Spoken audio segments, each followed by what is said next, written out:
So, the recent arrest of Rex Heuermann, Rex Heuermann, yeah. the suspected Gilgo Beach serial killer, Right.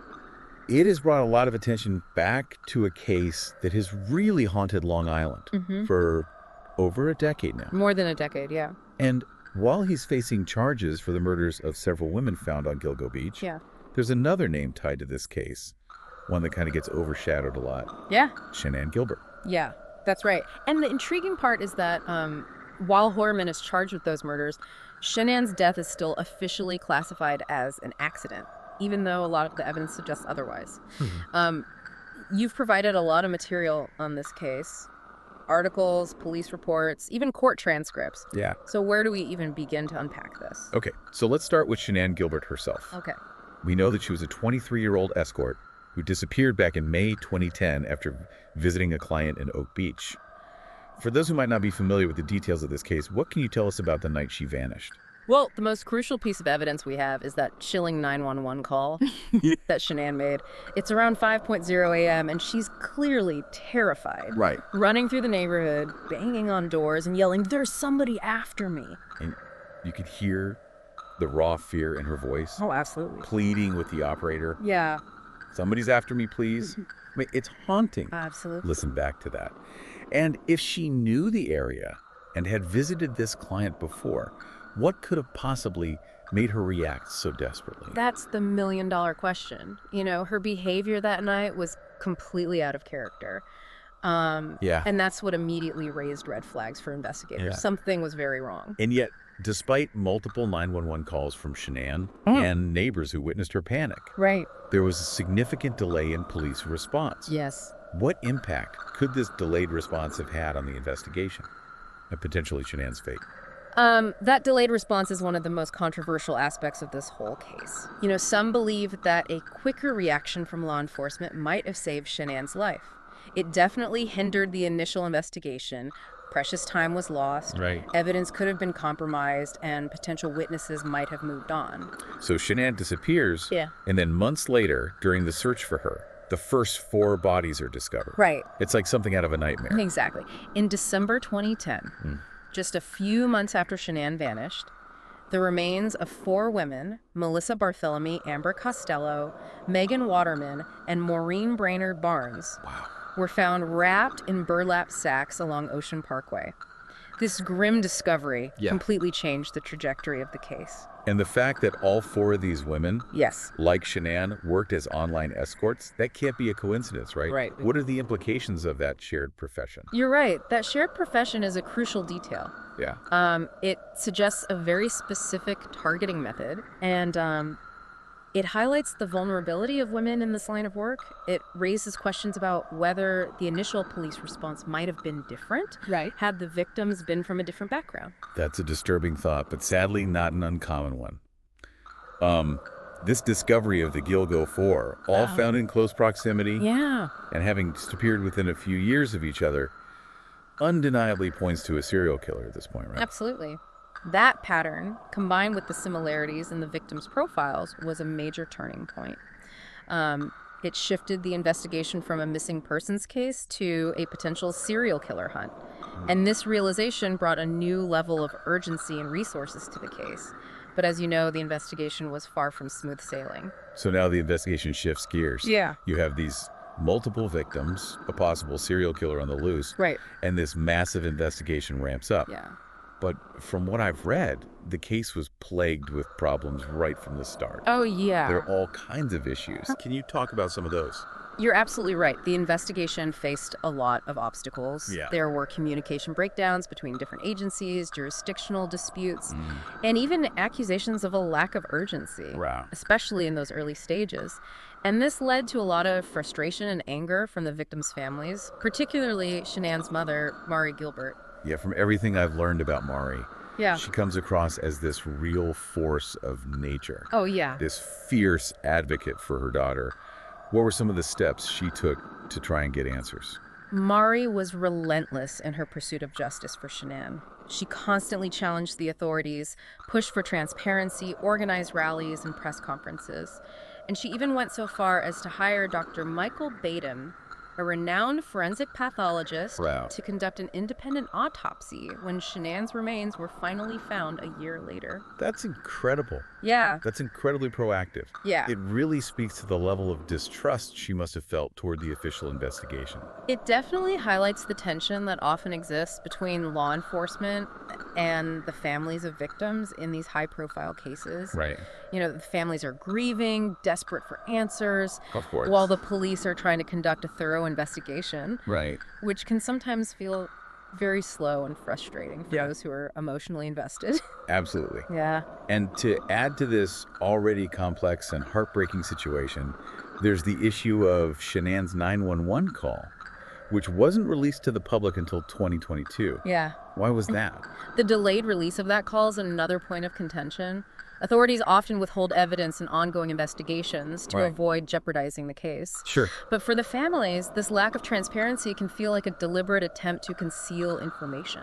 Hearing that call, even all these years later, it's chilling. Oh, absolutely. Shannan's terror is palpable. Yeah. And it's hard to imagine how anyone could dismiss her pleas for help. So, a year after her disappearance, they finally find her remains. Right. And Mary Gilbert commissions this independent autopsy by Dr. Baden. Right. What did he conclude? Dr. Baden's findings directly contradicted the official police stance. Okay. The Suffolk County Police Department maintained that Shannan's death was accidental, Right. likely due to drowning or exposure in the marshland. But Dr. Baden concluded that the injuries to Shannan's remains were consistent with homicidal strangulation. Hold on. So you have two completely different conclusions about the cause of death. Yeah, This is where the case gets really murky for me. it does. What specific evidence did Dr. Baden cite to support his claim of strangulation? One of the key pieces of evidence Dr. Baden pointed to was damage to the hyoid bone in Shannan's throat. Okay. This bone, located near the voice box, is fragile Yeah. and often fractured during manual strangulation. But couldn't the hyoid bone have been damaged after death, maybe during decomposition or through animal activity? I mean, it was found in a marshland environment. That's a valid point, and one that the police raised to counter Dr. Baden's conclusion. Yeah. The environment where Shannan's remains were found could certainly have contributed to postmortem damage. Sure. However, Dr. Baden argued that the specific type of fracture observed on the hyoid bone was more consistent with strangulation than with natural decomposition processes or animal scavenging. So it becomes a battle of expert opinions. Exactly. Okay. And that's often the challenge in forensic science. Right. Interpretation of evidence can be subjective, and experts might reach different conclusions based on their experience, methodology, and even biases. This just adds another layer of complexity to an already perplexing case. Right. So we have these conflicting autopsy reports, Yeah. a frantic 911 call, and a mother who's desperately fighting for answers. Yeah. Then fast forward to 2023, and Rex Heuermann is arrested Right. for the murders of the Gilgo Four. Yeah. What impact did this have on Shannan's case? Heuermann's arrest was a major development, not just for the families of the Gilgo Four, Right. but also for those who have been seeking justice for Shannan. Yeah. Suddenly, this cold case was thrust back into the spotlight. But Heuermann hasn't been charged in connection with Shannan's death, right? Right. Is there any evidence linking him to her disappearance? As of right now, no direct link has been established between Heuermann and Shannan. Okay. But the fact that her disappearance was the catalyst Right. that ultimately led to the discovery of his alleged victims, the Gilgo Four, Yeah. can't be ignored. It's almost like a morbid domino effect. Yeah. One tragedy unearthing another. Now that Heuermann is in custody, what are some of the avenues investigators might be exploring to see if there's any connection to Shannan? They're likely re-examining old evidence with a fresh perspective, looking for any potential overlaps or connections. They might be revisiting cell phone records, financial transactions, Yeah. or even travel logs to see if there's any indication that Heuermann was in the Oak Beach area around the time Shannan disappeared. Are there any specific forensic techniques that might be helpful in this case, given that so much time has passed? Advances in DNA technology could be crucial. Okay. Even trace amounts of DNA that might have been overlooked or considered inconclusive years ago could now be analyzed with greater accuracy. Oh, wow. Also, they might be using geographic profiling, which analyzes crime scenes and victim locations to create a spatial map of the offender's potential residence or work locations. So even though more than a decade has passed, there's still hope that new evidence might surface, potentially connecting Heuermann to Shannan or providing more definitive answers about what happened to her. Exactly. And we can't underestimate the power of renewed public interest in a case like this. Right. Witnesses who might have been reluctant to come forward before might now feel compelled to share what they know, Yeah. especially now that a suspect is in custody. It's like those missing puzzle pieces suddenly have a greater chance of being found. Precisely. And while there's no guarantee that this will lead to a definitive answer in Shannan's case, Right. it does offer a glimmer of hope for her family Yeah. and those who believe she was murdered. It's fascinating how Shannan's disappearance kind of acted as this catalyst, uncovering this much larger and more sinister story. It did. But even with Heuermann's arrest and all of this new attention, Shannan's case still officially remains unsolved. Yeah. It's like this one piece of the puzzle that doesn't quite fit yet. Exactly. And that's what makes this case so compelling and, frankly, frustrating. Right? There are so many unanswered questions. Yeah. So many pieces of this puzzle that seem to be either missing or just don't align. We talked about the conflicting autopsy reports Right. with the police claiming accidental death and Dr. Baden pointing to strangulation. Yep. But what about the other forensic evidence? Could there be something else that kind of sheds light on what happened to Shannan? There are a few other details worth considering. Okay. One is the fact that when Shannan's remains were discovered, Yeah. she was missing her jeans, shoes, and purse. That's interesting. What could that tell us? Well, it's led some to speculate that she may have been running away from someone, Oh, possibly even her attacker, right. and discarding these items in a panic. Yeah. It could explain why her phone and wallet were found much earlier in a different location. It paints a very disturbing picture. Someone running for their life, shedding their belongings as they go. It's hard to reconcile that image with this idea of accidental drowning. Right, and it underscores the importance of considering all of the evidence, Right. not just focusing on one particular aspect. We have the frantic 911 call, the conflicting autopsy findings, the Yeah. missing clothing. Right. All of these pieces need to be examined together Yeah. to try and create a more complete picture of what happened that night. So we're left with this puzzle, Yeah. and some of the pieces might fit with the scenario of an accidental death, while others seem to point towards something much more sinister. Is there any way to kind of bridge that gap? Could there be something in Heuermann's background, his known behavior patterns, or even his alleged crimes that could shed light on Shannan's case? That's a question investigators are undoubtedly exploring. They'll be looking for any similarities between the Gilgo 4 murders and the circumstances surrounding Shannan's disappearance. Yeah. Were there any patterns in how he approached his victims, any specific locations or methods that he favored? Did any of his known behaviors or habits kind of align with the details of Shannan's case? It's like trying to find that hidden thread connecting seemingly disparate events. Could Heuermann's digital footprint offer any clues? I mean, people leave such extensive trails online these days. Absolutely. Digital forensics is a crucial part of any modern investigation. Yeah. Investigators will be scouring his computer history, emails, phone records, and social media activity for any indication that he might have been in contact with Shannan, had searched for her online, or had any interest in the Oak Beach area. It seems like there are still so many avenues to explore, even after all these years. And that's important to remember. Cold cases can be incredibly challenging, Right. but they are not impossible to solve.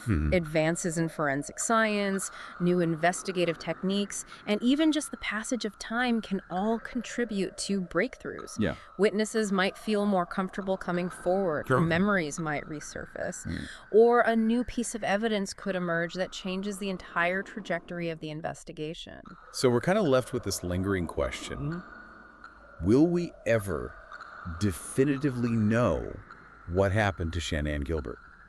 While there's no easy answer to that, I think it's important to acknowledge the progress that has been made. Right. The arrest of Rex Heuermann, Yeah. though not directly linked to Shannan's case, Right. has undeniably breathed new life into the investigation. It's brought renewed attention, resources, and a fresh perspective to a case that had really grown cold.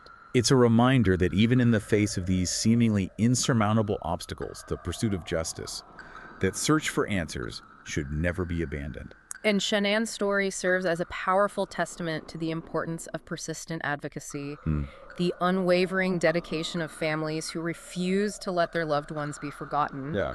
and the critical role that forensic science plays in uncovering the truth, no matter how elusive it might seem. Shannan Gilbert's case remains a mystery, a puzzle with missing pieces. Yeah. But even in the absence of these definitive answers, her story continues to resonate, urging us to remember the victims, Absolutely. to support their families, and to never give up the search for truth and justice. Thank you for joining us on this deep dive into the mysterious case of Shannan Gilbert. If you have any information that could be relevant to the investigation, no matter how insignificant it might seem, please contact the authorities. Sometimes the smallest detail can make all the difference in bringing closure to a case like this.